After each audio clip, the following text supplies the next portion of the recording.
आज हमने new chapter start करना है, यूनिट 11। सेकंड चैप्टर है ट्रिग्नोमेट्री का, एप्लीकेशंस ऑफ ट्रिग्नोमेट्री। तो ये लास्ट चैप्टर में हमने ट्रिग्नोमेट्रिक आइडेंटिटीज पढ़ी थी। अब हमने जो है वो ट्रिग्नोमेट्री की एप्लीकेशंस को पढ़ना है। सही है। अच्छा, ट्रिग्नोमेट्री का मतलब क्या होता है हमें पता है। ऐसा ज्योमेट्रिकल फिगर जिसके तीन एंगल्स होते हैं तो वो ट्रिग्नोमेट्री के अंदर डील किया जाता है। सही है। तो इसका मतलब है हमारे पास कौन सा ज्योमेट्रिकल फिगर है जिसके तीन एंगल्स होते हैं? ट्राइंगल। हमारे पास ट्राइंगल है जिसके तीन एंगल्स होते हैं। ट्रायंगल के हमारे पास कितने एंगल्स होते हैं? तीन। अच्छा, ट्रायंगल में तीन एंगल्स होते हैं और ट्रायंगल में तीन पॉइंट्स होते हैं। जिन पॉइंट्स को आप वर्टेक्स भी कह सकते हो। सही है। और ट्रायंगल में आपके पास जो है वो तीन साइड्स होती है। सही। तो इस चैप्टर के अंदर हमने बेसिकली ट्रायंगल को सॉल्व करना होगा, या फिर ऐसा ज्योमेट्रिकल फिगर गिवन दिया हुआ होगा जिसके अंदर एक से ज्यादा ट्रायंगल्स बन सकते हो। सही है। एक ट्रायंगल नहीं, दो बन जाए। कोई भी क्वाड्रिलेटरल दे दिया, पैरेललोग्राम दे दिया, रेक्टेंगल दे दिया, स्क्वायर दे दिया, तो उसमें दो ट्रायंगल्स बन जाते हैं। सही है। तो अगर कोई क्वाड्रिलेटरल भी आता है उसकी स्टडी भी हम करेंगे एप्लीकेशन ऑफ ट्रिग्नोमेट्री में, बट क्या करेंगे, उस क्वाड्रिलेटरल को ट्रायंगल के अंदर कन्वर्ट करेंगे, ट्रायंगल के अंदर तोड़ेंगे। सही है। अच्छा, तो सबसे पहले हम देखते हैं कि हमारे पास जो है वो दो तरीकों की चीजें हमने इधर पढ़नी है। ट्रायंगल हमारे पास है सबसे पहले राइट ट्रायंगल। अगर राइट ट्रायंगल है, कौन सा ट्रायंगल? राइट।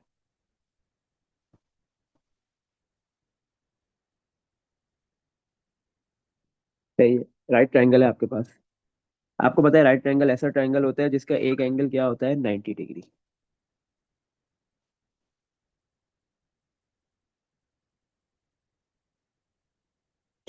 सही है। तो ये आपके पास एक राइट ट्रायंगल है, इसका एक एंगल ये 90 डिग्री है। सही।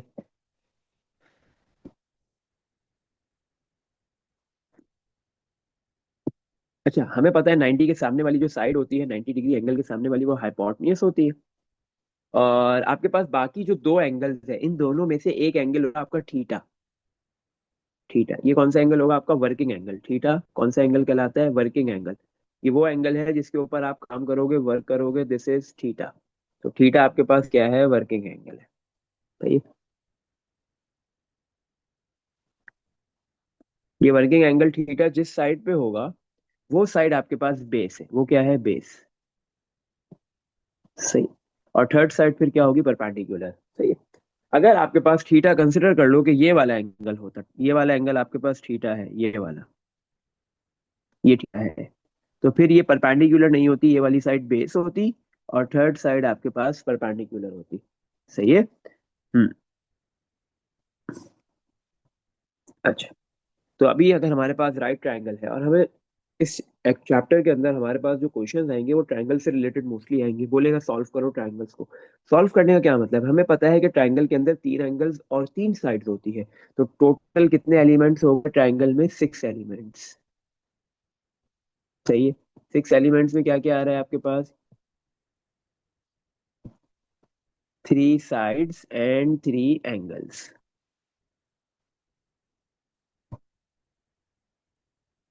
अगर आपको बोलता है सॉल्व द ट्राइंगल, इस ट्राइंगल को सॉल्व करो, तो इसका मतलब है आपने उस ट्राइंगल के तीनों साइड्स की लेंथ भी निकालनी है, तीनों एंगल्स भी फाइंड करने हैं।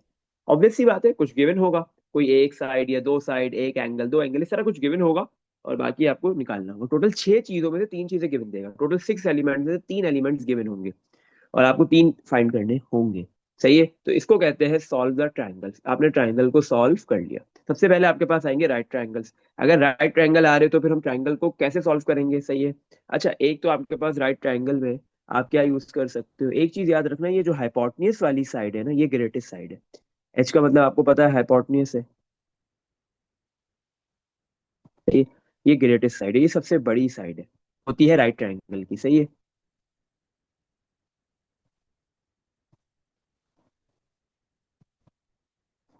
अच्छा, और बी का मतलब आपको पता है, बेस। बेस कौन सी साइड है? जहाँ पे वर्किंग एंगल थीटा है। और पी परपेंडिकुलर।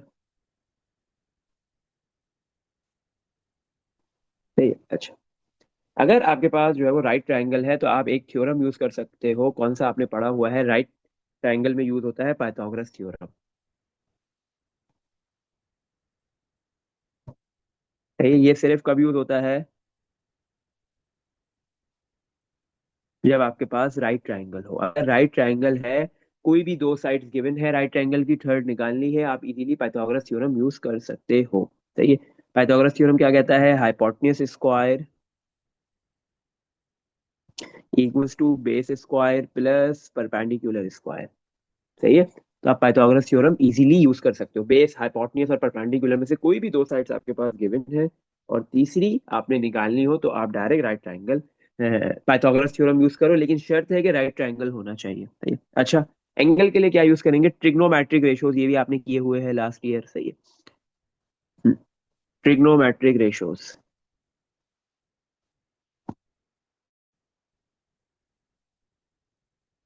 हमें पता है ट्रिग्नोमेट्रिक फंक्शन टोटल 6 होते हैं। Sine, cos, tan, cot, cosec और सेक। पर ट्रिग्नोमेट्रिक रेशोज हम सिर्फ 3 के देखेंगे। किस किस के? साइन थीटा, कॉस थीटा और टेन थीटा। नहीं, साइन थीटा क्या होता है? Perpendicular divide by hypotenuse. Short form हमने ऐसे याद की हुई है, some people have,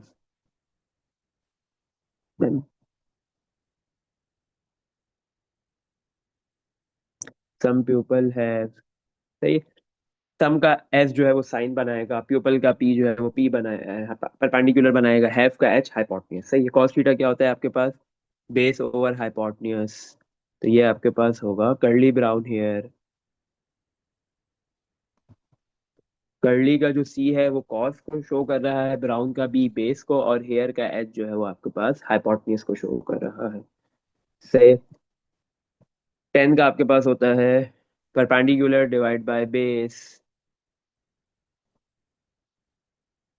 tan theta है आपके पास परपेंडिकुलर डिवाइड बाय बेस।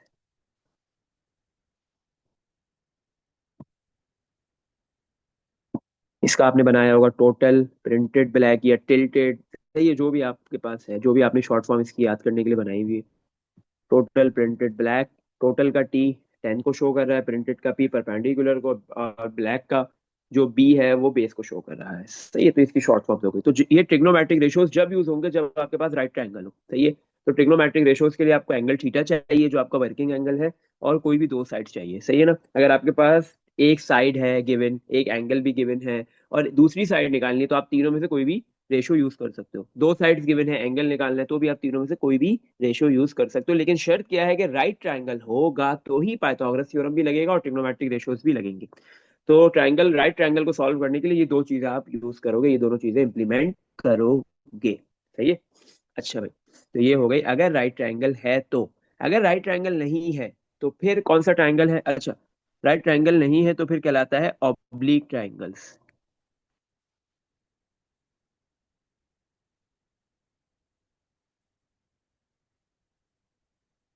सही है। अच्छा, ऑब्लिक ट्रायंगल्स का मतलब है ऐसा ट्रायंगल जो राइट ट्रायंगल नहीं है। सही है। राइट ट्रायंगल के अलावा कोई भी ट्रायंगल है, चाहे वो आइसोसेलेस हो, स्केलीन हो, या फिर आपके पास क्या कहते हैं एक्यूट ट्रायंगल हो, इक्विलेटरल हो, एक ऑब्ट्यूज ट्रायंगल हो, कोई भी ट्रायंगल है अदर देन राइट ट्रायंगल है तो वो ऑब्लिक ट्रायंगल कहलाता है। मतलब इन सारे ट्रायंगल्स का, बाकी जितने भी ट्रायंगल्स हैं उन सबका कॉमन नेम आप कह सकते हो, फैमिली नेम हो गया ऑब्लिक ट्रायंगल। सही है। अच्छा, तो अगर ऑब्लिक ट्रायंगल्स है तो फिर आप ना ही पाइथागोरस थ्योरम यूज कर सकते हो, ना ही आप ट्रिग्नोमेट्रिक रेशियोज यूज कर सकते हो, तो फिर आप क्या यूज करोगे? अच्छा, मैं एक ट्रायंगल बना देता हूँ इधर। ये मेरे पास एक ट्रायंगल है, ये राइट ट्रायंगल नहीं है, ये ऑब्लिक है।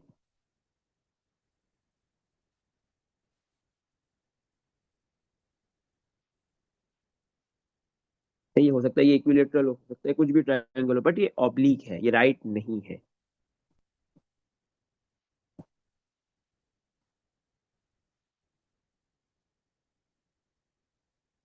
सही है। अच्छा, हमें पता है कि ट्रायंगल के 3 वर्टेक्स होते हैं, 3 पॉइंट्स होते हैं। एक ए, ए वाले पॉइंट पे एंगल अल्फा होता है, इसके सामने वाली साइड स्मॉल ए होती है, ये चीज याद रखनी है। बी वाले वर्टेक्स के ऊपर एंगल बीटा होता है, सामने वाली साइड स्मॉल बी होती है। इस वाले वर्टेक्स के ऊपर एंगल गैमा होता है, और सामने वाली जो है वो इसकी साइड स्मॉल सी होती है। और हमें ये चीज पता है कि ट्रायंगल के तीनों एंगल्स का सम, किसी भी टाइप का ट्रायंगल हो, चाहे राइट हो या फिर अदरवाइज कोई भी ट्रायंगल हो, तो ट्रायंगल के तीनों एंगल्स का सम 180 के बराबर होता है। ये हमारे पास एक अच्छा सा एक ट्रिक है, फॉर्मूला है। ये जब हम यूज करेंगे जब दो एंगल्स आपके पास हो। जब भी दो एंगल्स गिवन हो तो आप तीसरा एंगल निकालना हो तो आप ये काम करोगे, one alpha plus beta plus gamma, तीनों एंगल्स का सम 180 के बराबर है। सही है। कब यूज करोगे? जब दो ट्राइंग एंगल्स गिवन है। सही है, तीसरा निकालना है तो। सही है। अच्छा, इसके अलावा ऑब्लिक ट्राइंगल्स में हम क्या यूज करेंगे? ऑब्लिक ट्राइंगल्स में हम ट्राइंगल्स की लेंथ निकालने के लिए या कोई भी एंगल निकालने के लिए हम यूज करेंगे या तो साइन रूल, सबसे पहले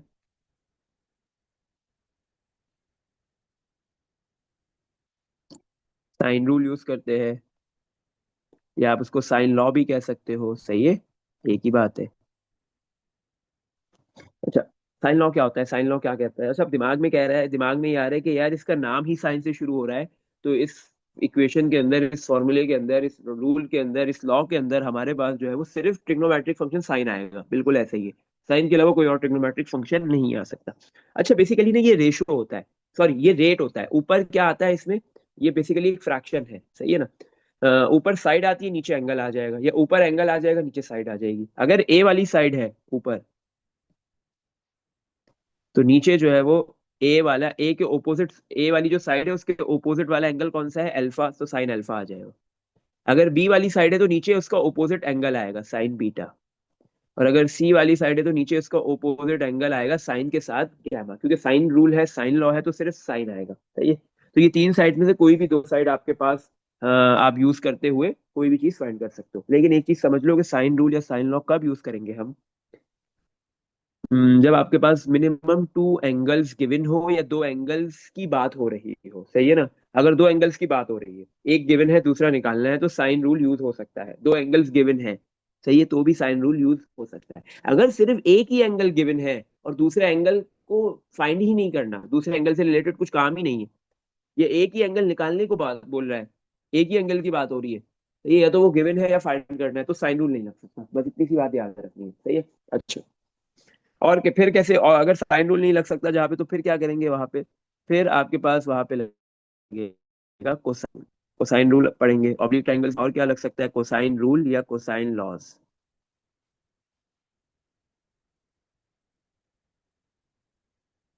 सही है। अच्छा, कोसाइन रूल या कोसाइन लॉ क्या होता है? इसमें ना कोसाइन रूल कोसाइन लॉ कब लगेगा? जब एक एंगल निकालना हो या एक ही एंगल गिवन हो। अगर आपके पास तीनों साइड्स गिवन है और एंगल निकालना है, कोसाइन रूल लगाओगे। दो साइड्स कोई भी गिवन है और एंगल भी गिवन है और आपको तीसरी साइड निकालनी है, तो भी कोसाइन रूल लगेगा। तो सिंपल एक चीज याद रखो, अगर एक एंगल है तो कोसाइन रूल या तो निकालना है या गिवन है, और अगर एक से ज्यादा एंगल की बात हो रही है गिवन या रिक्वायर्ड में, तो फिर साइन रूल। सही है। अब कोसाइन रूल कहता है क्या है? देखो, आपको निकालनी है, कंसिडर कर लो साइड ए। कौन सी साइड निकालनी है? साइड ए। तो कोसाइन रूल कहता है भाई, अगर मुझे फाइंड करना है साइड ए, आपने फाइंड करनी है, तो सबसे पहले आ गया ए स्क्वायर, लेफ्ट साइड पे आ गया ए स्क्वायर। अब बाकी सब कुछ राइट साइड पे आएगा, क्योंकि जो चीज फाइंड करनी है वो लेफ्ट में। अब बाकी साइड पे ए नहीं आ सकता, सेकंड साइड पे जो राइट साइड है उस पे ए नहीं आएगा, ए के अलावा बाकी दोनों साइड आएंगी, B square plus C square. सही है। -2 बी सी, ये बी और सी आपस में मल्टीप्लाई हो जाएंगे 2 के साथ। और अब हमें पता है यार, ये तो कॉस रूल है, कॉस का लॉ है, तो इसमें जो है वो सिर्फ कॉस वाला फंक्शन आ सकता है, ट्रिग्नोमेट्रिक बाकी कोई भी नहीं आएगा। कॉस और उसके साथ एंगल कौन सा आएगा? ए के सामने वाला एंगल, ए के जस्ट ऑपोजिट वाला एंगल कौन सा? अल्फा।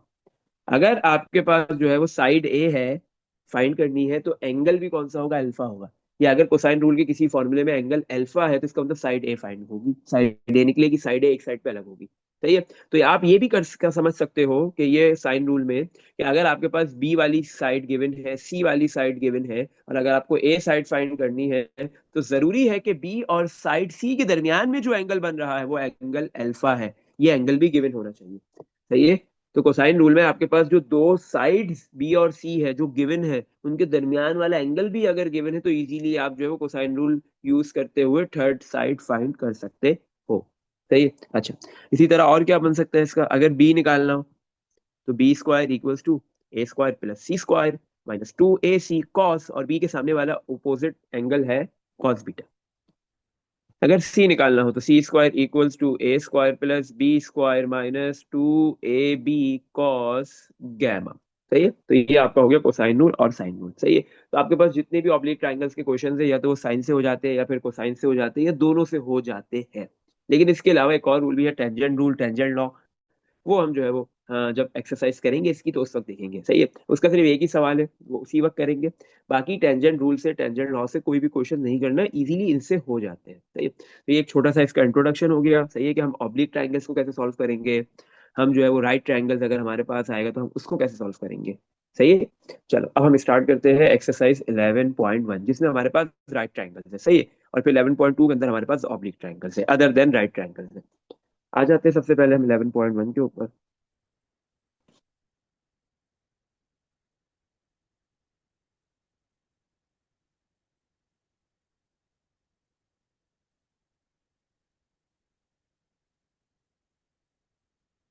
एक्सरसाइज नंबर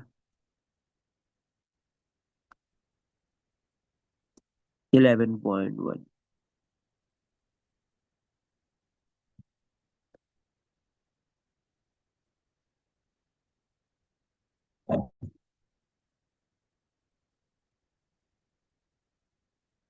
सही, चलो क्वेश्चन नंबर 1। क्वेश्चन नंबर 1 में क्या बोल रहा है आपको, solve the right triangle ABC. आपने एक ट्राइंगल है एबीसी, राइट ट्राइंगल है, वो आपने सॉल्व करना है। इन विच एंगल गैमा 90 डिग्री है। एंगल गैमा कौन सा है, 90 डिग्री है। सही है, क्वेश्चन नंबर 1 डिफरेंट पार्ट्स है इसके ना। Question number 1, angle gamma given दिया हुआ है, हर पार्ट के लिए एंगल गैमा, हर पार्ट में जो एंगल गैमा होगा वो 90 डिग्री होगा। तो राइट ट्राइंगल बन गया एबीसी। तो अब सबसे पहले हम करते हैं इसका एक part, part number 2। Part number 2 में आपके पास जो है वो एक की लेंथ गिवन दी हुई है 12 मीटर, और बी की लेंथ गिवन है 5 मीटर। सही है? अच्छा भाई आ जाओ, करते हैं सबसे पहले हम एक राइट ट्राइंगल ड्रॉ कर लेते हैं।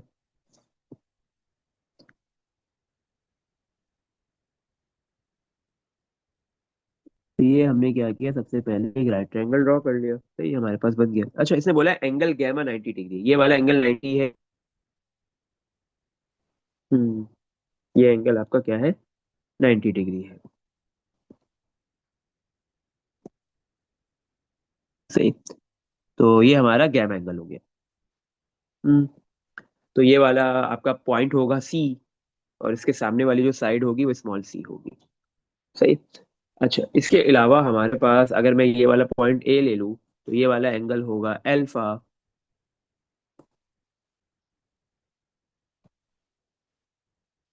तो ये गैमा है, ये अल्फा होगा।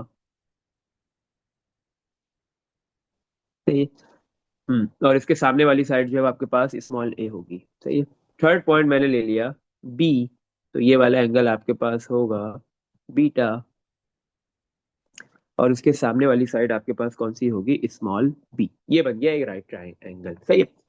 अच्छा, अब राइट ट्राइंगल है तो हमें पता है हम क्या पाइथागोरस थ्योरम लगा सकते हैं और ट्रिग्नोमेट्रिक रेशोज यूज कर सकते हैं। हमें ऑब्लिक ट्राइंगल वाला कोई भी method, sine rule, cosine rule use करने की जरूरत नहीं है। तो पूरी एक्सरसाइज में हमारे पास राइट ट्राइंगल्स होंगे, हम ट्रिग्नोमेट्रिक रेशोज और पाइथागोरस थ्योरम से अपना काम कर लेंगे। सही है। इसने बोला सॉल्व करो इस ट्राइंगल को। देखो तीन चीजें गिवन है, दो साइड्स और एक एंगल। एंगल गैमा गिवन है 90, दो साइड ए बी गिवन है। सबसे पहले हमने फाइंड करनी है साइड सी। इसके अलावा हमने जो है वो बाकी दोनों एंगल्स निकालने हैं, एंगल अल्फा और एंगल बीटा निकालना है। तो ये तीन चीजें हमने फाइंड करनी है। तो ये, चलो आओ करते हैं। तो हमने बोला जब भी दो साइड्स कोई भी गिवन होगी, तीसरी साइड निकालने के लिए हम क्या करेंगे, पाइथागोरस थ्योरम यूज कर लेंगे। तो पाइथागोरस थ्योरम क्या कहता है, hypotenuse square equals to base square plus perpendicular square. सही है। ये हम किसके लिए कर रहे हैं, थर्ड साइड सी फाइंड करने के लिए। सही है। तो हमें पता है कि 90 डिग्री गैमा एंगल है, उसके सामने वाली साइड सी है। दिस इज हाइपोटेन्यूज, ये हमारी हाइपोटेन्यूज हो गई। और बाकी दोनों साइड्स में से एक बेस है और एक परपेंडिकुलर है। अब आपको सोचना पड़ेगा कि कौन सी बेस होगी। अगर आपका वर्किंग एंगल अल्फा होगा तो आपके पास ये जो क्या कहते हैं बी वाली साइड बेस होगी, और अगर वर्किंग एंगल आपके पास जो वो बीटा होगा तो फिर ए वाली साइड बेस होगी। ये आपके ऊपर है। सही है, आपने सोचना पड़ेगा कि वर्किंग एंगल कौन सा है। अगर मैं अल्फा एंगल फाइंड करूंगा तो मेरा वर्किंग एंगल अल्फा होगा, तो मेरे पास जो है वो बी वाली साइड बेस होगी और ए वाली साइड परपेंडिकुलर हो जाएगी। सही है। तो ये हो गया C square equals to, base है B, B square plus perpendicular है ए उसका स्क्वायर। ठीक। तो सी हाइपोटेन्यूज फाइंड करना है, इक्वल्स टू बी की वैल्यू 5 उसका स्क्वायर प्लस ए की वैल्यू 12 उसका स्क्वायर। तो इस पूरे को कैलकुलेटर में डाल दो, आंसर आ जाएगा 25 + 144 169। सही है, 169 का रूट ले लो, तो ये तो आ गया 169। और सी की वैल्यू निकालनी है तो स्क्वायर हटाने के लिए दोनों साइड पे रूट लिया, तो 169 का रूट कितना आता है आपको पता है, 13। तो सी की वैल्यू कितनी आ गई, 13 सेंटीमीटर, सॉरी 13 मीटर्स। तो आपके पास कितनी है, साइड सी की 13 मीटर्स। सही, चलो। अच्छा, अब हम निकालते हैं अल्फा एंगल। अल्फा एंगल निकालने के लिए आपके पास तीनों साइड्स की लेंथ गिवन है, सही है ना। आप ट्रिग्नोमेट्रिक रेशियो यूज कर रहे हो, अल्फा आपका वर्किंग एंगल है, तो बी वाली साइड बेस है और ए वाली साइड परपेंडिकुलर है, हमने ऑलरेडी ये लिख दिया। अच्छा, अल्फा एंगल निकालने के लिए आपको एक चीज पता है कि आपके पास तीनों साइड्स गिवन है, तो यहाँ पे आप ट्रिग्नोमेट्रिक रेशियो कोई भी यूज कर सकते हो, क्योंकि हाइपोटेन्यूज भी है आपने निकाल ली है, बेस भी गिवन थी, परपेंडिकुलर भी गिवन है, सब गिवन है। तो अब आप यहाँ पे जो है वो क्या कहते हैं, कोई भी ट्रिग्नोमेट्रिक रेशियो यूज कर लो, कोई मसले की बात नहीं है। हमने साइन कर लेते, साइन अल्फा हमें पता है, सॉरी साइन थीटा इसके बराबर होता है परपेंडिकुलर डिवाइड बाय हाइपोटेन्यूज। सही है। हमारे पास जो है वो एंगल कौन सा है, अल्फा।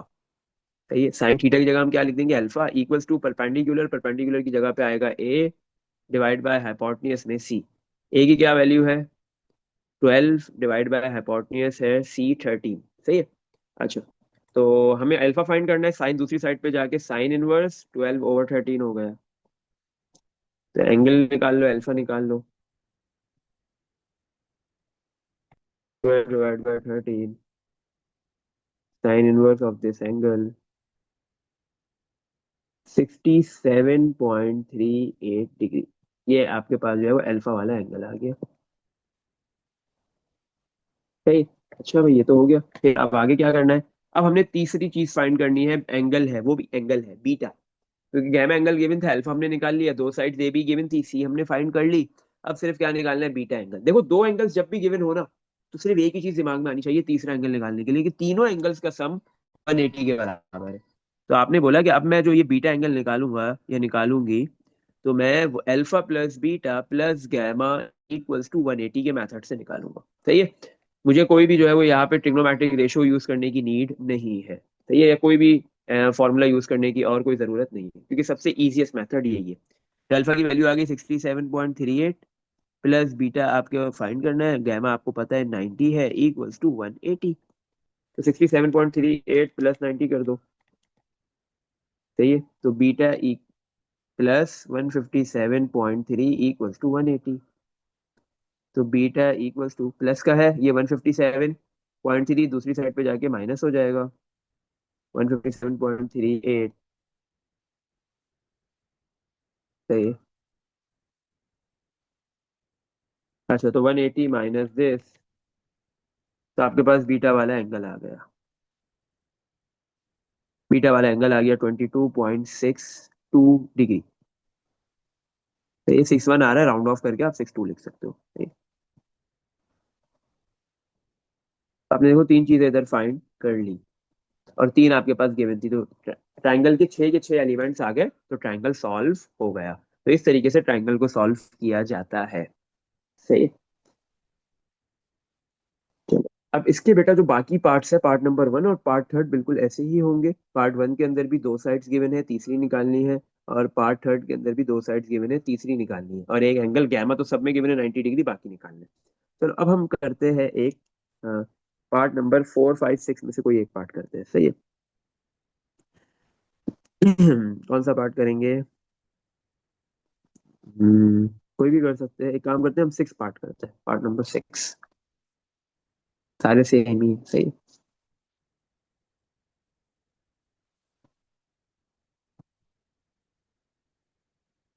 पार्ट नंबर 6, सबसे पहले गिवन क्या है, गैमा एंगल 90 डिग्री गिवन है। दूसरा और क्या गिवन दिया हुआ है, बी वाली साइड गिवन है 30.8 मीटर, और अल्फा वाला एंगल भी गिवन है 41 डिग्री 50 मिनट्स। अब ये डिग्री और मिनट्स में एंगल है, तो हम डायरेक्ट कैलकुलेटर यूज करेंगे, 41 लिखेंगे। और हमारे पास कैलकुलेटर की जो फोर्थ रॉ है, फर्स्ट सेकंड थर्ड और फोर्थ रॉ में जो सेकंड की है, जिसके ऊपर जो है वो क्या कहते हैं, रेड कलर से बी भी लिखा हुआ है, इसको प्रेस करेंगे। फिर 50 लिखेंगे, वापस से इसको प्रेस करेंगे, इक्वल्स टू दबा देंगे। सही है। और फिर एस एंड डी का बटन दबा देंगे 2 मरतबा, तो आपके पास ये एंगल आ जाएगा कंप्लीटली डिग्री के अंदर। सही है। तो अल्फा की वैल्यू आपके पास आ गई बेटा 41.83 डिग्री। सही है। अच्छा, तो अल्फा गिवन है, गैमा गिवन है, बी एक साइड गिवन है। इससे पहले 2 साइड गिवन थी, इधर एक साइड गिवन है आपके पास, और 2 साइड्स अब फाइंड करनी है। इसका मतलब कौन कौन सी 2 साइड्स फाइंड करनी है, एक ए और दूसरी साइड बी, ये 2 साइड्स आपने फाइंड करनी है। और 2 एंगल्स गिवन है, तो तीसरा एंगल आपने निकालना है। गैमा और अल्फा गिवन है, तो बीटा निकालना है। अच्छा भाई, चलो आओ करते हैं। सबसे पहले तो राइट ट्रायंगल ड्रॉ कर लो इधर एक।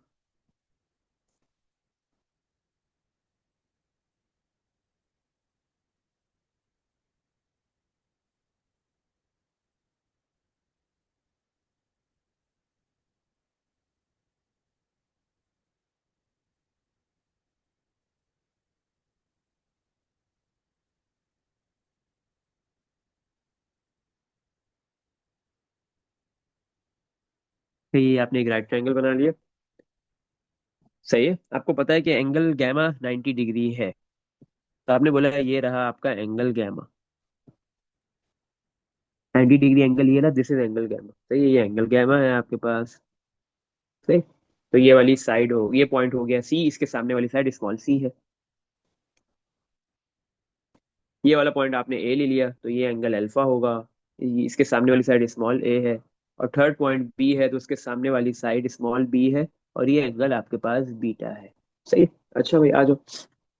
हम्म। तो सबसे पहले हम क्या करेंगे, तो 2 एंगल्स गिवन है, एल गैमा और अल्फा, तो थर्ड एंगल निकाल लेंगे इजीली। कैसे निकालेंगे बीटा? अभी हमने ऊपर निकाला, जब भी 2 एंगल्स गिवन होंगे, तीसरा एंगल निकालने के लिए हम क्या करेंगे, तीनों एंगल्स का सम हमें पता है 180 डिग्री के बराबर होता है। तो अल्फा की वैल्यू 41.88 प्लस गैमा की वैल्यू 90 प्लस बीटा फाइंड करना है, इक्वल्स टू 180। तो 41.88 प्लस 90 कर लो। 41.88 plus 90।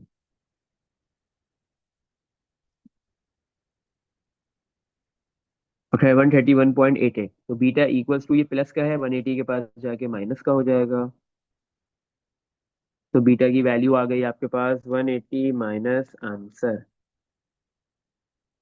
48.12 degree. This is the value of beta, ये एंगल बीटा आ गया। सही है, एक चीज आपने फाइंड कर ली इजीली। चलो अब आओ दूसरी चीज निकालते हैं। एंगल कंप्लीट हो गए, एक साइड गिवन है, हमने सेकंड साइड फाइंड करनी है। बी वाली साइड गिवन है, सी निकाल लो या ए निकाल लो। सही है। ट्रिग्नोमेट्रिक रेशो से निकल सकती है इजीली। सही, क्योंकि राइट ट्रायंगल है, ट्रिग्नोमेट्रिक रेशो इजीली यूज है, कोई मसले की बात नहीं है। अच्छा, तो अब हमारे पास यहाँ पे कौन सी साइड गिवन है, सिर्फ बी वाली साइड। कौन सी गिवन है, बी वाली गिवन है ना, 30.8। हम्म। तो आपके पास बी वाली साइड गिवन है, और बी आपके पास क्या है, ये डिसाइड करना है सबसे पहले कि ये आपके पास परपेंडिकुलर है, बेस है, क्या है। अच्छा, 90 के सामने वाला, गैमा के सामने वाली जो साइड सी है, ये तो हमें पता है, ये तो हाइपोटेन्यूज फिक्स्ड है। अब हमारी मर्जी है कि हम वर्किंग एंगल अल्फा को कंसिडर करें या बीटा को करें, ये हमारे ऊपर है, क्योंकि हमारे पास अल्फा भी गिवन है, बीटा भी गिवन है, तो दोनों में से किसी को भी कंसिडर कर सकते हो। अगर मैं अल्फा को वर्किंग एंगल लेता हूँ,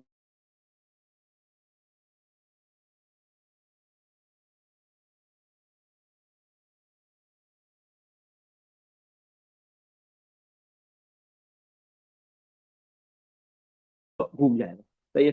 चलो आ जाओ। अब हमने तो ले लिया भाई वर्किंग एंगल अल्फा को, तो बी वाली साइड बेस हो गई, और फिर ए वाली परपेंडिकुलर हो गई। अब मेरे पास बेस तो गिवन है, तो मैं ऐसा फॉर्मूला यूज करूंगा, क्या कहते हैं, हाइपोटेन्यूज निकालने के लिए, परपेंडिकुलर निकालने के लिए, जिसमें बेस जरूर आता हो। इसका मतलब मैं साइन नहीं यूज कर सकता, क्योंकि साइन में तो बेस आती नहीं है। साइन में या तो परपेंडिकुलर है या हाइपोटेन्यूज है, और परपेंडिकुलर भी नहीं है मेरे पास, हाइपोटेन्यूज भी नहीं है। तो मुझे यहाँ पे या तो कॉस वाला फॉर्मूला यूज करना है या फिर टेन वाला। सही है। अच्छा, तो हम जो है वो कॉस वाला फॉर्मूला यूज कर लेते हैं पहले। कॉस थीटा हमें पता है किसके बराबर होता है, बेस ओवर हाइपोटेन्यूज। सही है। इसी तरह टेन थीटा वाला भी फॉर्मूला यूज कर लेंगे। तो हमें पता है टेन थीटा बराबर होता है परपेंडिकुलर ओवर बेस। सही है। तो हाँ, कॉस थीटा के फॉर्मूले से हम निकालेंगे हाइपोटेन्यूज, हम सी फाइंड करेंगे यहाँ से। लिख लो ऊपर, फॉर सी, सी निकाल रहे हैं। और टेन थीटा के फॉर्मूले से हम परपेंडिकुलर निकालेंगे, तो फॉर पी लिख लो। सही है। आप बोलोगे सर आपके पास जब दो साइड्स आ गई तो पाइथागोरस थ्योरम थ्योरम से जो है वो तीसरी साइड निकाल सकते हो, बिल्कुल निकाल सकते हो।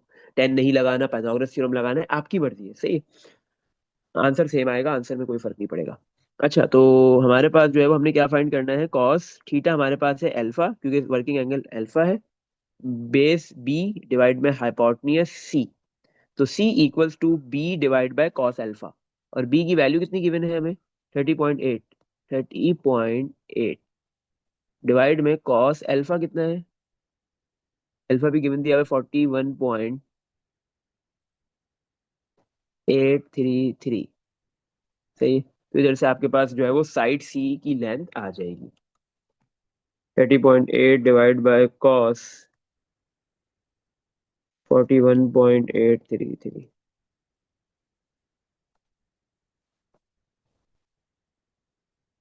तो साइड सी की लेंथ आ गई 41.337। सही है। अच्छा, यूनिट क्या है, मीटर है तो इसका भी मीटर ही होगा। साइड बी का यूनिट मीटर है तो सी का भी मीटर होगा। अच्छा, अब हम निकालते हैं परपेंडिकुलर। टेन थीटा, थीटा हमें पता है अल्फा के बराबर है, equals to perpendicular, perpendicular A है, ए फाइंड करना है, डिवाइड में बेस, बेस आपके पास बी है। तो टेन अल्फा, अल्फा की वैल्यू है आपके पास 41.833 मल्टीप्लाई बाय बी, इधर डिवाइड में इधर आके मल्टीप्लाई हो जाएगा। बी की वैल्यू 30.8, क्या निकल के आ गया यहाँ से ए, तो ए की वैल्यू आपको मिल जाएगी इजीली। 1041.833 मल्टीप्लाई 30.8, 27.57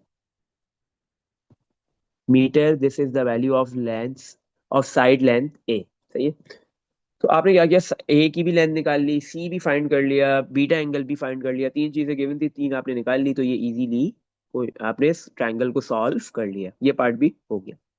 सही। अच्छा, अब पार्ट नंबर 5 और 6 वो भी ऐसे ही है। उसमें भी क्या है, एक साइड गिवन है, सॉरी 4 और 5, एक साइड गिवन है, दो एंगल्स गिवन है, तो तीसरा एंगल और बाकी दोनों साइड्स निकालनी है, तो बिल्कुल सेम मेथड से होंगे। आपके पास कौन कौन से होमवर्क है, क्वेश्चन नंबर 1 का पार्ट नंबर 1, 3, 4 और 5। सही। चलो, नेक्स्ट क्वेश्चन पे मूव करते हैं। अब यहाँ से ना हमारे पास वर्ड प्रॉब्लम शुरू हो रहे हैं सारे। सही है। अब ये वर्ड प्रॉब्लम ज्यादातर किसके होंगे, आपको पहचानना है कि कौन सा किस टाइप का ट्रायंगल बन रहा है। हमें तो पता है कि ये कंप्लीट एक्सरसाइज 11.1 जो है वो अ, किससे रिलेट कर रही है आपके पास, राइट ट्रायंगल से। इसमें जो भी सवाल होगा राइट ट्रायंगल का होगा, लेकिन पेपर में तो नहीं आता ना लिखा हुआ कि राइट ट्रायंगल का है, किसका है, ये कौन सी एक्सरसाइज का है। तो वहां पे आपको आइडेंटिफाई करना होता है कि राइट ट्रायंगल का है या फिर ऑब्लिक ट्रायंगल का है। सही है। चलो आ जाओ, करते हैं क्वेश्चन नंबर 2।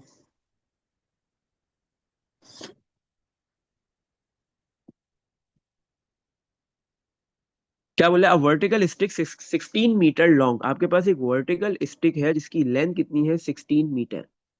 ये रही वर्टिकल स्टिक, इसकी लेंथ है 16 मीटर। सही है। मतलब इसकी लॉन्ग का मतलब उसकी हाइट लेंथ जो भी गिवन दे दी, सही है ना। हाँ, वर्टिकल स्टिक है जिसकी हाइट गिवन है 16 मीटर। सही है।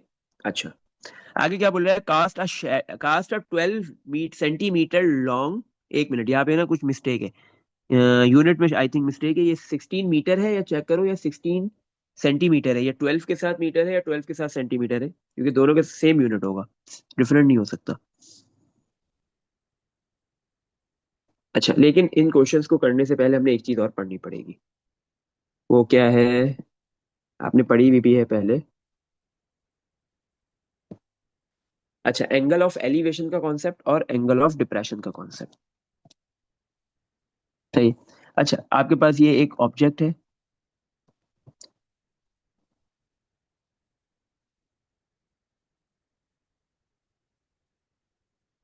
ये आपका एक ऑब्जेक्ट है, ये कौन सा एक्सिस है, vertical axis, sorry horizontal axis है।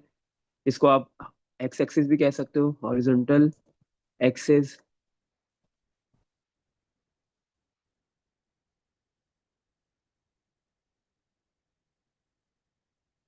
ये आपका हॉरिजॉन्टल एक्सिस है। सही है। इसको आप और एक्स एक्सिस भी कह सकते हो। अच्छा, अब कोई भी ऑब्जेक्ट है, कोई भी बंदा है, कोई भी इंसान है, कोई भी चीज है, कोई भी एनिमल है, तो उसकी देखने की कैपेबिलिटी दो तरीकों की है, या तो वो ऊपर देखता है या फिर वो नीचे देखता है। सही है। या तो आप ऊपर देखोगे या फिर आप नीचे देखोगे। अगर आप ऊपर देखोगे तो भी कोई ना कोई एंगल बनेगा, और नीचे देखोगे तो भी कोई ना कोई एंगल बनेगा। अब जब हम नीचे देखते हैं ना, तो हमें क्या होता है, डिप्रेशन क्रिएट होता है। जब भी आप नीचे देखो ना, बहुत आप कोई बहुत ऊपर वाली प्लेस पे हो, बहुत ऊपर हो, सही है, आप काफी एक अच्छी हाइट पे हो, एक अच्छी मतलब एक बहुत बड़ी बिल्डिंग है जिसके 10 फ्लोर है, 20 फ्लोर है, उसके आप टॉप पे हो, टॉप फ्लोर पे हो, वहां से आप अगर आप नीचे देखते हो तो क्या होता है, क्रिएट होता है, डर लगता है, डिप्रेशन क्रिएट होता है, डर लगता है इस वजह से। सही है। तो इसका मतलब है कि अगर कोई भी ऑब्जेक्ट नीचे की तरफ देखता है, हम्म, तो उसमें क्या होता है, डिप्रेशन क्रिएट होता है।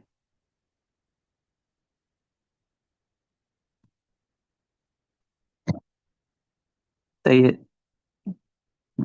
तो नीचे देख रहे हो आप, इधर कहीं नीचे, इधर कोई एक ऑब्जेक्ट है, आप इसको देख रहे हो, ये रहा एक और, सही है, कोई भी चीज है यहाँ पे, आप इसको देख रहे हो, तो क्या होगा, अब ये जो एंगल बनेगा ये कहलाएगा एंगल ऑफ डिप्रेशन। तो सिंपल, अगर नीचे की तरफ देखा जा रहा है तो जो एंगल बनता है वो एंगल ऑफ डिप्रेशन होता है।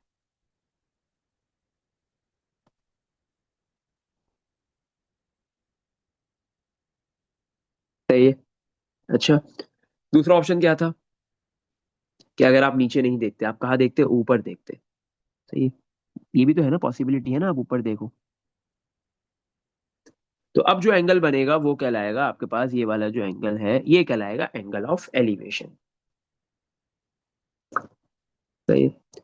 तो angle of depression, angle of elevation जब भी लिखा हुआ नजर आए, तो अगर नीचे देखा जा रहा है तो डिप्रेशन का एंगल है, ऊपर देखा, ऊपर आपके पास जो है वो देखा जा रहा है तो एलिवेशन का एंगल है।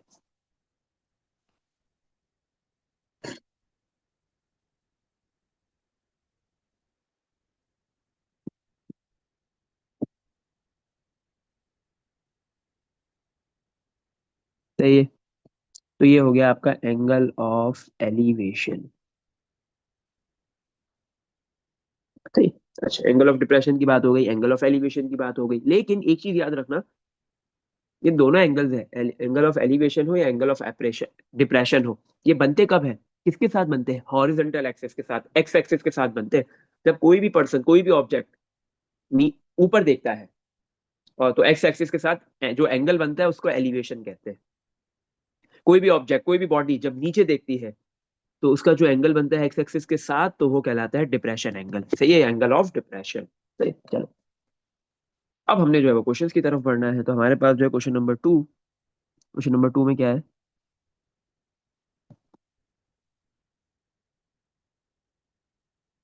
क्वेश्चन नंबर टू में बोल रहा है, अ वर्टिकल स्टिक, आपके पास एक वर्टिकल स्टिक है, 16 मीटर लॉन्ग, ये रही वर्टिकल स्टिक, इसकी लेंथ कितनी है, 16 मीटर, इसकी लेंथ कितनी गिवन दे दी है आपको, 16 मीटर। लेंथ मतलब वर्टिकल स्टिक है ना, तो अगर वर्टिकल स्टिक आपके पास जो है वो वर्टिकली अप अपवर्ड है, वर्टिकली खड़ी हुई है, तो आपके पास आप क्या कहोगे कि इस स्टिक की हाइट कितनी है, वर्टिकल डिस्टेंस कितना है, 16 मीटर।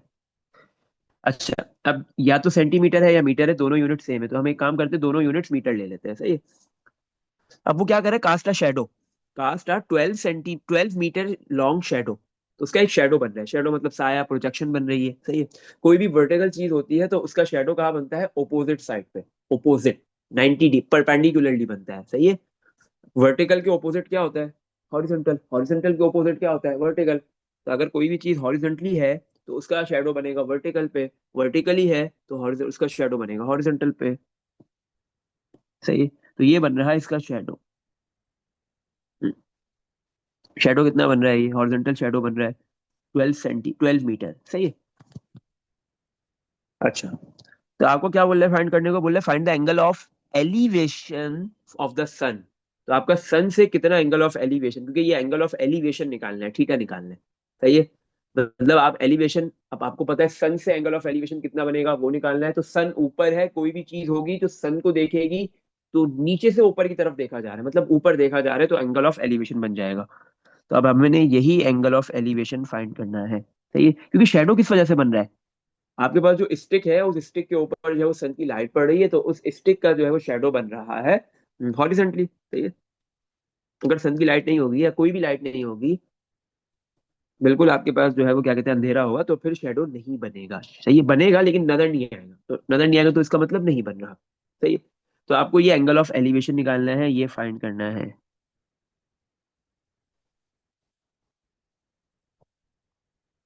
ये आपने फाइंड करना है एंगल थीटा। सही है। अच्छा, तो आपने इधर फाइंड क्या करना है, थीटा एंगल आपने फाइंड करना है। गिवन क्या दिया हुआ है आपके पास, 12 मीटर। आपको पता है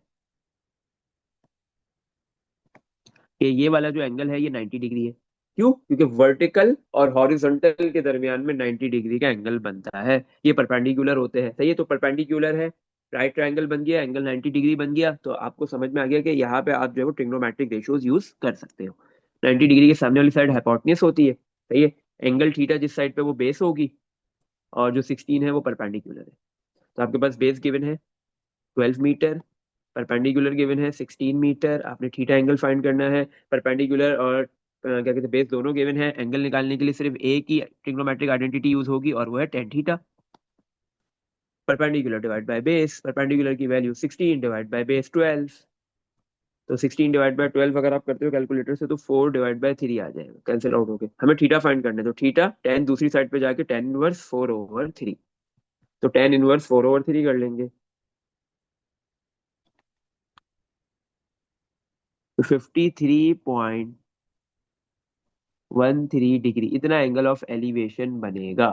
सही है, एंगल ऑफ एलिवेशन बन रहा है सन को देखते हुए। सही है।